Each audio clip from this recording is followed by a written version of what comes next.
Assalamualaikum warahmatullahi wabarakatuh. Sahabat sehat RSUD Banyumas, senang sekali pada hari ini kita ketemu lagi dengan acara Dopokan Putri Domas seputar materi dan informasi dokter dan orang-orang mumpuni di RSUD Banyumas. Saya Arifah Dewi Sabrina kali ini akan memandu acara Dopokan Putri Domas yang akan membahas tentang Hari Air Sedunia. Sudah hadir di sebelah saya narasumber kita kali ini, sanitarian di RSUD Banyumas, Mas Yoki. Di sini kita akan membahas Hari Air Sedunia ya Mas Yoki ya. Iya betul.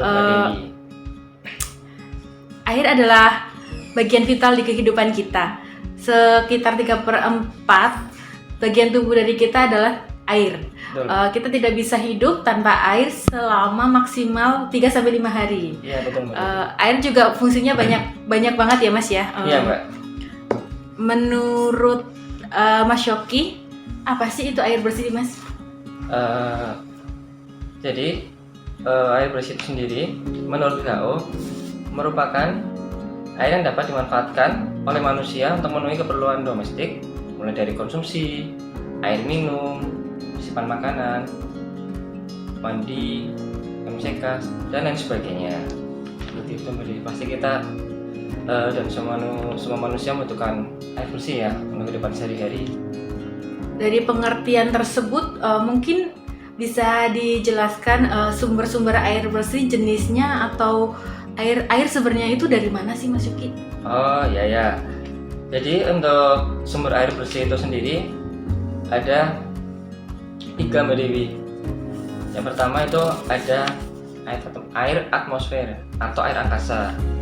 Jadi air angkasa ini adalah air yang merupakan hasil dari proses penyubliman awan atau uap air.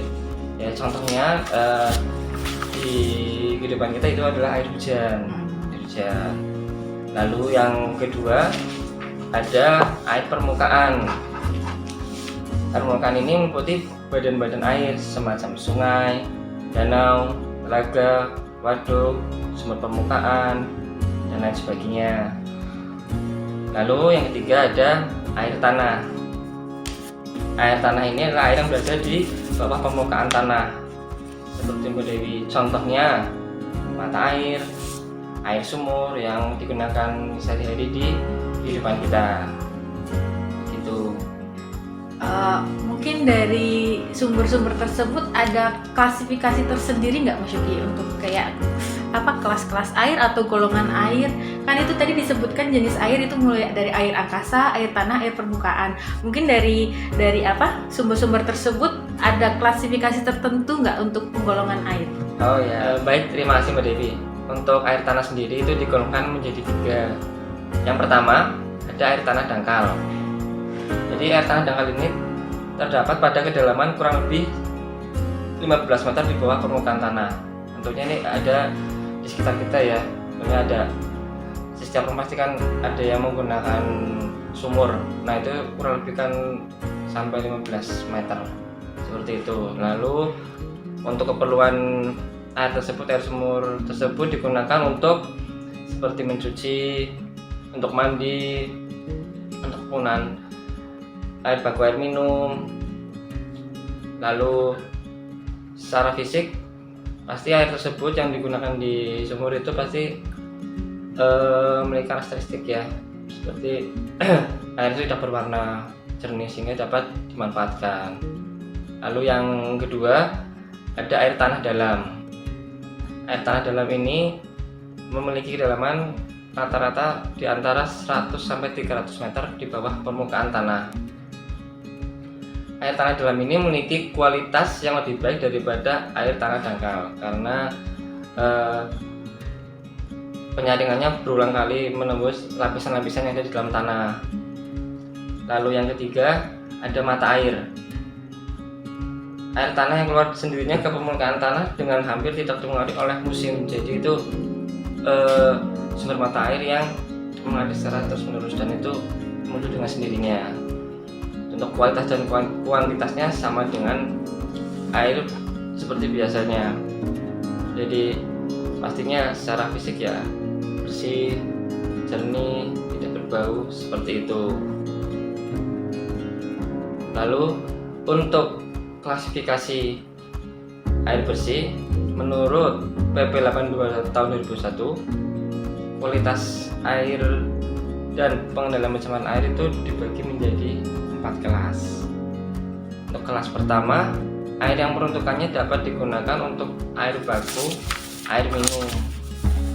Lalu untuk kelas yang kedua, air yang peruntukannya dapat digunakan untuk sarana dan prasarana rekreasi air, kemudian ikan air tawar, peternakan, dan lain sebagainya.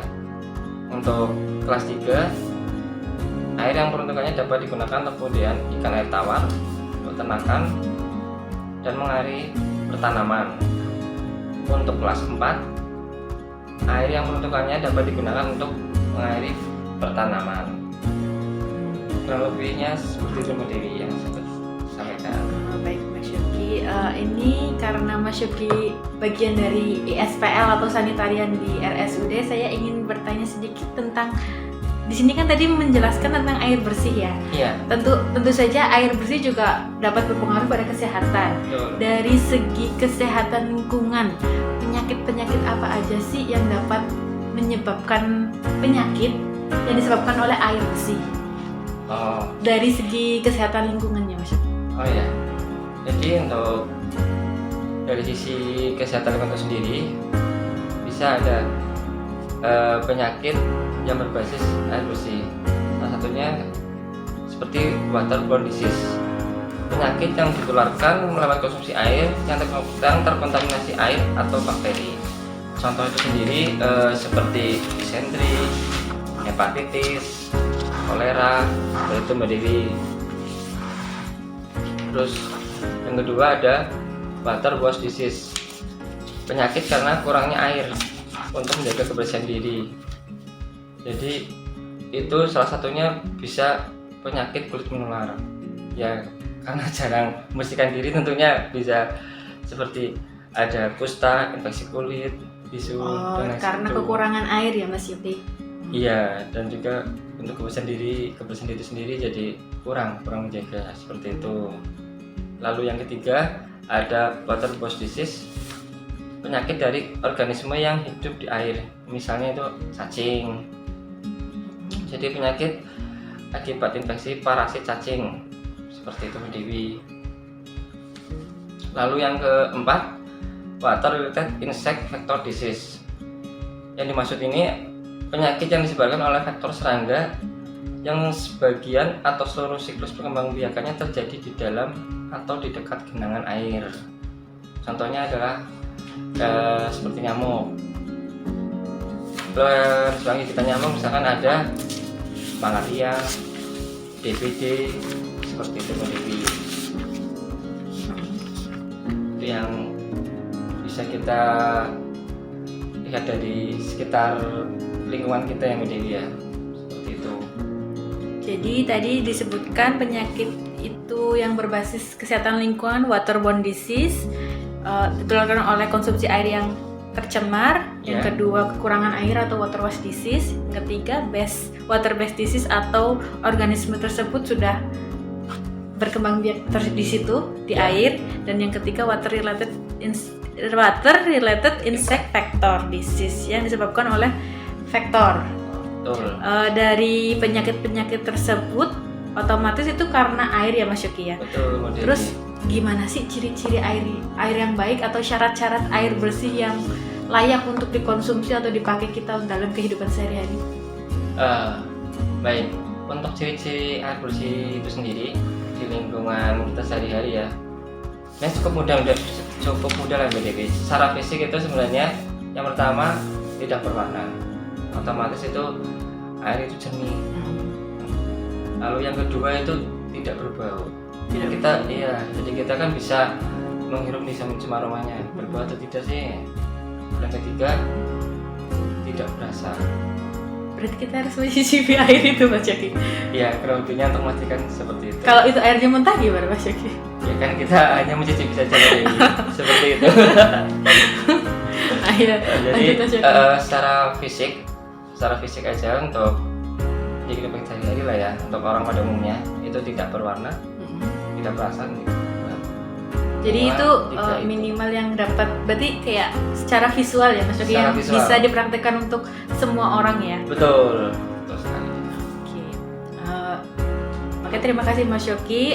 Dari persyaratan tadi yang disebutkan, tentu nggak setiap rumah atau setiap air bersih yang kita pakai itu memenuhi syarat. Mungkin ada yang bau, ada yang keruh, atau mungkin air tersebut kita nggak tahu ya itu kotor atau bakteri, kan namanya bakteri kan nggak kelihatan ya Mas Yogi ya. Mungkin ada Mas Yogi menceritakan sedikit gimana sih cara mengelola air bersih supaya air bersih tersebut setidaknya layak untuk dipakai untuk kegiatan kita sehari-hari, untuk memasak, mencuci, mandi, dan terutama untuk minum, Mas Yogi. Oh, seperti itu. Jadi itu pengolahan air bersih maksudnya. Jadi tentunya kita dapat mengolah air bersih itu sendiri di dalam kehidupan kita. Jadi untuk mengatasi itu, andai kata ada permasalahan ya, airnya bau atau mungkin keruh, itu kita dapat mengolahnya dengan cara filtrasi atau penyaringan menggunakan media-media filter, sehingga nanti menghasilkan output atau keluaran air bersihnya yang memenuhi standar. Jadi mengubah yang tadinya keruh menjadi jernih seperti itu. Lalu ada lagi desinfeksi. Jadi desinfeksi itu membunuh bakteri, virus, dan mikroorganisme yang ada di dalam air menggunakan klorin atau bisa kita sebut kapori. Oh, kapori. Iya. Jadi itu untuk membunuh kuman-kuman yang ada di dalam air, sehingga itu lebih aman. Lalu untuk pengolahan air minum itu sendiri, kita dapat merebusnya. Jadi air itu kita rebus sampai mendidih. Nah, dari didih, setelah air itu mendidih, kita tunggu 3-5 menit. Jangan langsung dimatikan, Bu Dewi. Jadi kita biarkan dulu aja. Itu fungsinya buat apa ya, Mas? Ya, untuk membunuh bakteri, mikroorganisme, dan lain sebagainya yang mungkin masih ada dalam air baku itu sendiri, Bu Dewi, sehingga nanti menghasilkan air minum yang aman untuk dikonsumsi. Seperti itu. Merebus itu salah satu proses yang paling mudah ya Mas Yogi? Paling mudah untuk air minum ya. Betul. Kalau untuk filtrasi itu mungkin masih rada susah diterapkan karena pakai media filter itu ya. Iya, media filter, dan mungkin dari segi cost ya pastinya kan lebih tinggi dari. Oke. Kan di sini Mas Yogi berperan sebagai sanitarian ya, bertugas sebagai sanitarian di RSUD Banyumas. Mungkin Mas Yogi bisa dapat bercerita sedikit tentang air bersih, pengelolaan air bersih di RSUD Banyumas, gimananya? Oh, bisa, Mbak Dewi. Jadi untuk pengelolaan air bersih di RSUD Banyumas, di sini kita menggunakan dua sumber, Mbak Dewi, dua sumber utama. Yang pertama kita menggunakan sumber dari PDAM, lalu yang kedua kita menggunakan dari sumur dalam atau sumur ates, Mbak Dewi, seperti itu. Terus dari dua sumber tersebut kita tampung, Mbak Dewi, di sini tampung di ground tank. Kita di RSUD Banyumas memiliki dua ground tank itu penyimpanan air dalam tanah. Betul, Mbak Dewi. Jadi ground tank itu penyimpanan air dalam tanah. Jadi air dari sumur ates dan PDAM itu kita tampung dulu, Mbak Dewi. Kita tampung di dalam ground tank. Di RSUD Banyumas ini kita memiliki dua ground tank utama, Mbak Dewi. Seperti itu. Lalu untuk pengolahan sendiri kita hanya melakukan desinfeksi aja, Mbak Dewi. Di RSUD Banyumas menggunakan klorin atau kaporit. Iya. Untuk proses pengkaporitannya sendiri itu kan kita ada dua ground tank tadi ya. Itu pelaksanaannya gimana, Mas? Tiap hari, tiap jam, atau seminggu sekali, atau gimana? Dan dosisnya berapa? Gitu. Jadi untuk desinfeksi itu sendiri kita lakukan setiap hari, Mbak Dewi ya. Setiap hari menggunakan klor, tentunya itu secara kontinu, Mbak Dewi, secara terus menerus.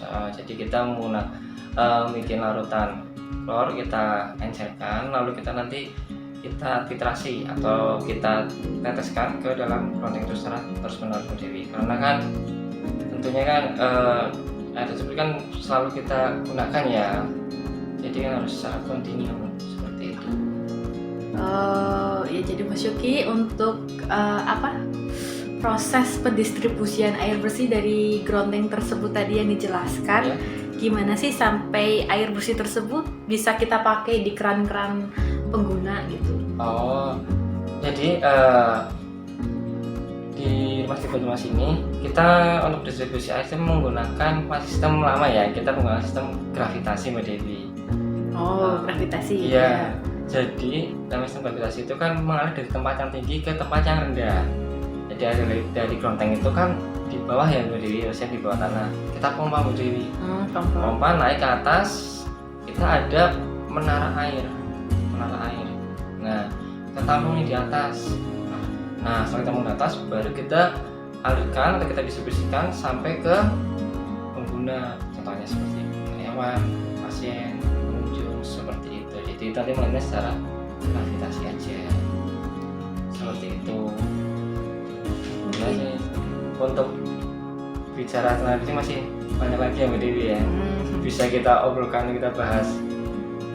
Sebenarnya tentang air bersih itu luas ya Mas Yogi. Apalagi kita kaitannya dengan rumah sakit, pasien, orang sakit. Namanya air kan vital banget ya Mas Yogi. Untuk orang yang sehat aja butuh air, apalagi orang yang sakit. Betul.